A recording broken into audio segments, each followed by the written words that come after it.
In every tattoo, there lies a hidden message, a secret code, a mystery waiting to be unraveled by anyone who cares enough to read deeper into the ink.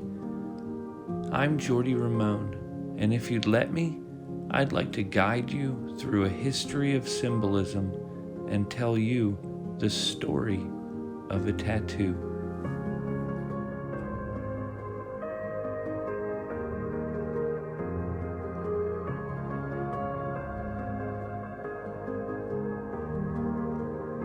Long ago in ancient Greece, before the first king of Athens, lived the people of Attica, and their ruler was Periphas. Periphas was devoutly religious, and as a priest of Apollo, he piously served his people in honor of the gods.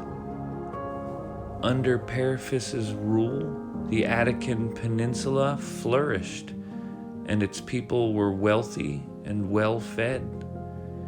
His judgment was beyond reproach, and his people loved him and sang of his wisdom and fairness.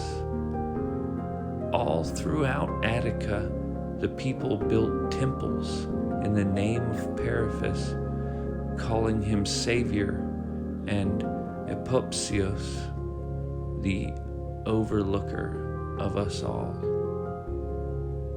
But as tales of the great Periphas grew, so the stories of the gods diminished.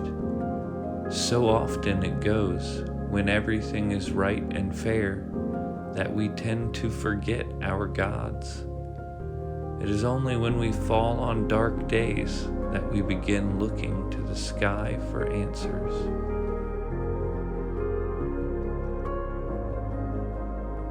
It was then that Zeus looked down on Attica and saw all the praise and glory, honors which belonged to him alone, being given to a mere mortal.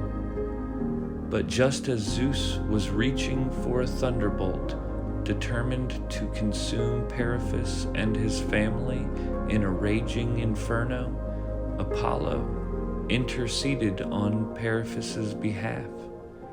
"It is not Periphas who is to blame for this," Apollo begged. "He is a devoted and reverent servant of the gods. It is the people who mistakenly built temples in his name."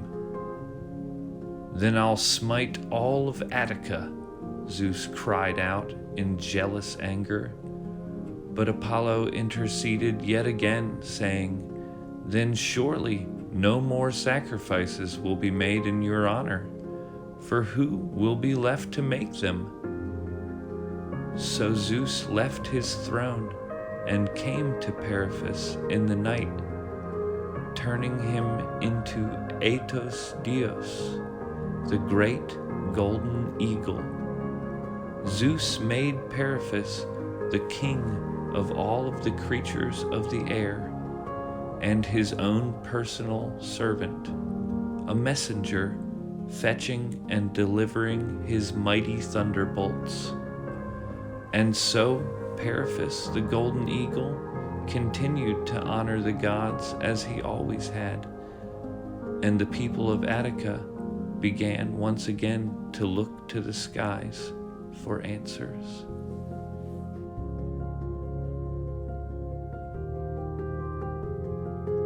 The eagle is known for its fearlessness and swiftness in flight, its familiarity with thunder, and of course, its vicious curved beak and merciless razor-sharp talons. As a predatory bird, eagles are known to hunt smaller, weaker species of bird, often snatching them up during flight.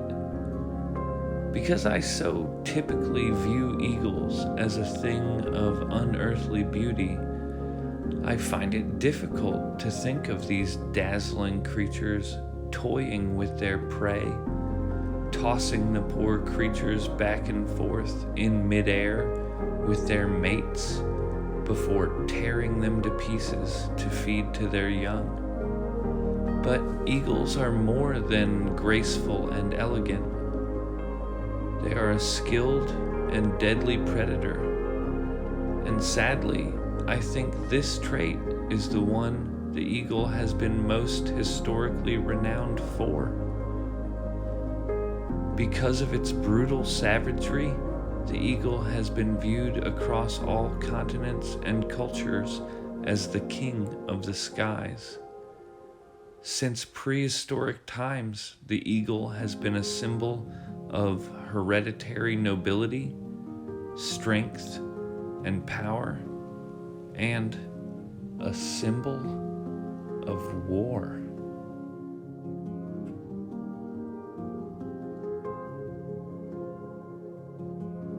The eagle, however, is not the only piece of this tattoo with a tale to tell. The flower that our eagle grows out of might add a new layer to this narrative.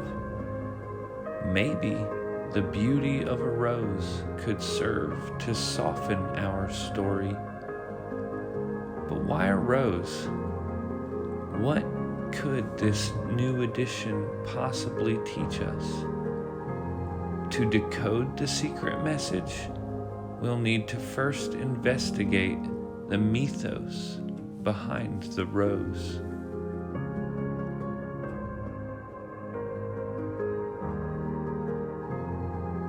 The rose is an all too common trope within tattoos. Since the beginning of American tattooing, roses have been a familiar accompaniment to the most traditional of imagery, adorning everything from women to weaponry. But people's obsession with roses goes much farther back than tattooers in the United States.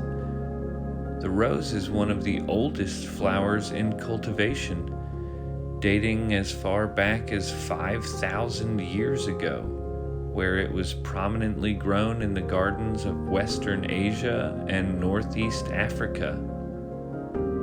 More than just floriculture, the rose has been mentioned in nearly every poetic work since the dawn of civilization.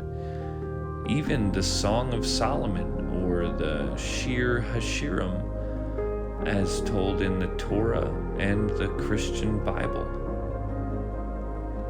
For millennia, the rose has been a nearly perpetual emblem of romantic and platonic love throughout the world. Chloris, the Greek deity of flowers, is said to have created the rose, which was then handed down by Aphrodite to her son Eros, who was, of course, the Greek deity of love. But love is not the only thing that the rose has been known to embody. When Eros gave his rose to Harpocrates, the deity of silence, to encourage him to conceal the knowledge of the god's weaknesses, the rose became a token of silence. In the ancient days of European history, a rose could be pinned to the ceiling of council chambers to signify that the attending members were sworn to secrecy. This act was known as meeting sub rosa, or under the rose. It is not uncommon even now to find a rosette in the center of ceilings in modern rooms.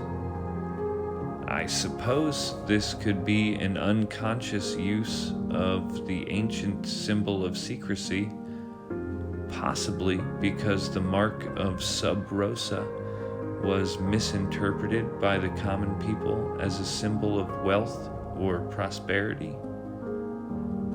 At first glance, the symbolism of the rose may seem straightforward and elementary, but the roots of its story run deep and wide.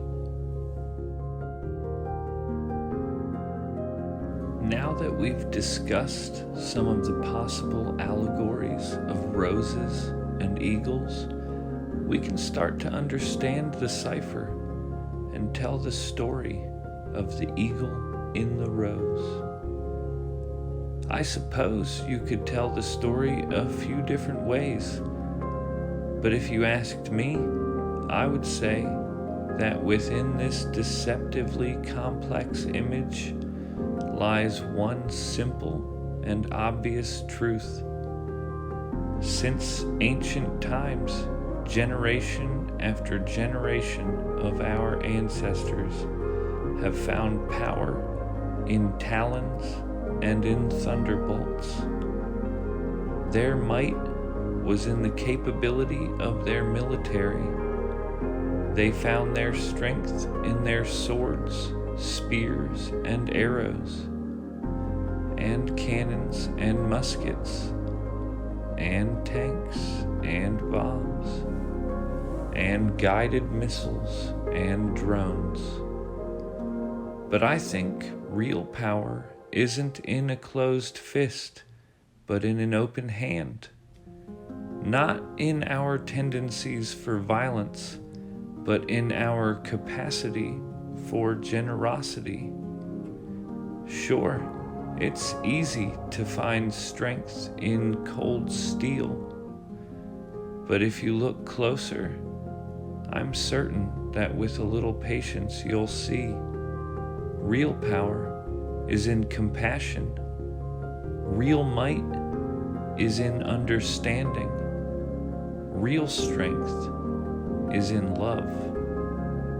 The eagle in the rose.